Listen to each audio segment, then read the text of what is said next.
আহারে, কত আশা করেছিলাম যে Redmi A3 ফোনটা বাজেট ক্যাটাগরিতে মার্কেট কাঁপিয়ে দেবে আর Realme Note 50 ফোনটা থেকেও বেটার হয়ে যাবে প্রাইসিং এর দিক দিয়ে। কিন্তু গ্যাস, এই ডিভাইসটার প্রাইসিংটা দেখার পরে আমার মাথা নষ্ট হয়ে গিয়েছে। কেন হয়েছে এখনই জানাচ্ছি।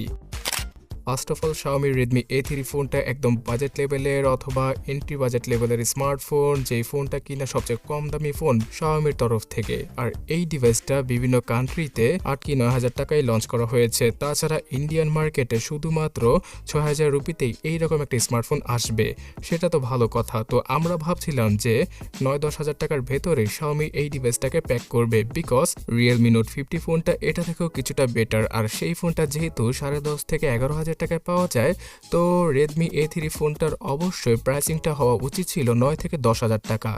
বাট Xiaomi সেটা না করে আমাদেরকে সবাইকে হতাশ করে দিয়ে Redmi A3 ফোনটার 464 ভেরিয়েন্টের জন্য 12,499 এবং 628GB ভেরিয়েন্টের জন্য 1 টাকা কম 14,000 টাকা দাম রেখেছে। মাথা নষ্ট।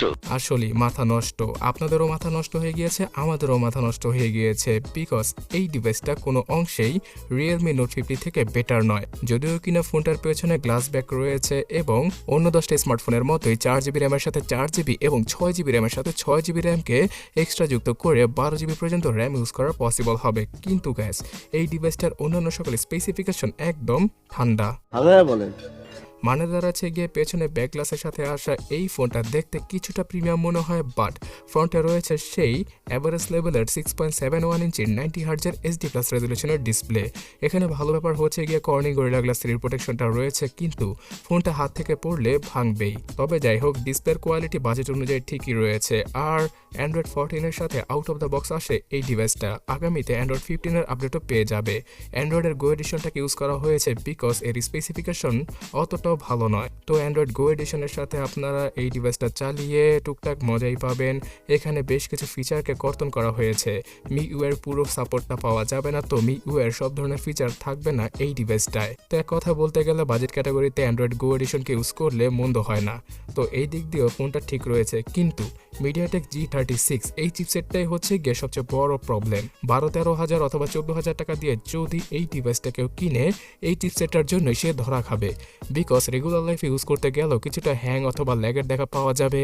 সবসময় ফাস্টলি কাজ করা যাবে না এই ডিভাইসটা দ্বারা। এবং A3 স্মার্টফোনটাতে গেমিং এর কথা আপনি ভুলেই যান। যদি একবার গেম ইনস্টল করেন তাহলে ফোনটার অবস্থা খারাপ হয়ে যাবে। পাবজি গেমটা একদম 10-15 অথবা 20 FPS এ খেলা যায়, যেটা খেলার চেয়ে না খেলাই ভালো। তাছাড়া টেম্পল রান অথবা যে সকল লাইট ওয়েট গেম রয়েছে সেগুলো খেলতে গেলেও কিছুটা ল্যাগের দেখা পাওয়া পসিবল।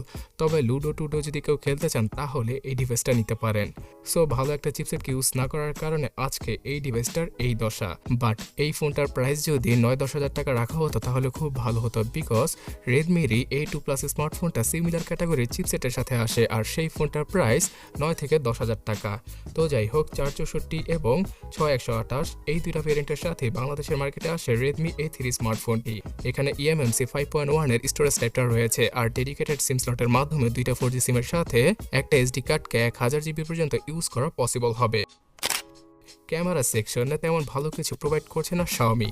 8 মেগাপিক্সেলের রিয়ার ক্যামেরা আর 5 মেগাপিক্সেলের মেইন ক্যামেরা, এই রকম ক্যামেরা সেন্সরের সাথেই লঞ্চ করা হয়েছে A3 কে। পেছনে যে সেকেন্ডারি ক্যামেরাটা রয়েছে সেটা একদম অকাজের Itel Infinix এর মতোই 0.08 মেগাপিক্সেলের ফালতু একটা ক্যামেরা লেন্স রয়েছে ফোনটার পেছনে, যাতে করে অফলাইন মার্কেটে মানুষকে ভুলিয়ে ভালিয়ে ডুয়াল ক্যামেরার ফোন হিসেবে এটাকে সেল করা যায়। ঠিক বলেছো। আর পেছনের ক্যামেরা ডিজাইনটা তাদের ফ্ল্যাগশিপ লেভেলের আলট্রা ফোনগুলোর মতো। ক্যামেরার রেজলিউশন কম হওয়ায় অনেক বেশি স্মুথ মনে হবে ছবি তোলার পরে। এখানে ছবিগুলো অনেকটাই অয়েল পেন্টেড লাগতে পারে। সো Realme Note 50 ফোনটা এটা থেকেও ভালো ক্যামেরা অফার করছে আমাদের, আর ছবি তোলার পরে অতটা ব্রাইট অথবা কালারফুল লাগে না Redmi A3 দ্বারা। Single loud speaker, 3.5mm headphone জ্যাকের গর্ত, side mounted fingerprint scanner, software base face unlock সহ FM রেডিওর সাপোর্ট রয়েছে এই ডিভাইসটায়। 5000 mAh এর ব্যাটারি, তার সাথে 10 ওয়াটের চার্জিং স্পিড, এই সকল টুকটাক স্পেসিফিকেশনের সাথে আসে Redmi A3 ডিভাইসটি। সো ফোনটাকে চার্জ করতে 2.5 ঘন্টার মতো সময় লেগে যাবে, আর একবার চার্জ করলে একদিনের মতো ব্যাটারি ব্যাকআপ অনায়াসে পাওয়া যাবে।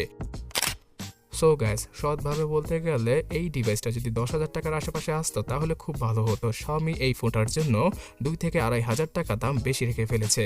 আর এই বাজেটে মানে 12 থেকে 14,000 টাকা বাজেটে এর থেকেও ফাটাফাটি লেভেলের অপশন রয়েছে অফিসিয়াল ভাবে। যদি বাংলাদেশে অ্যাসেম্বল করেও Xiaomi এত হাই প্রাইসের সাথে ফোনের প্রাইস রেখে থাকে, তাহলে এখানে Xiaomiর ফোন আর কেউ কিনবে না অফিসিয়াল ভাবে। তো এই বাজেটের আরো মারাত্মক লেভেলের ফোনগুলো সম্পর্কে জানতে ডান পাশের ভিডিওটাতে ক্লিক করুন অথবা কমেন্ট সেকশনটা চেক করুন, লিংক পেয়ে যাবেন।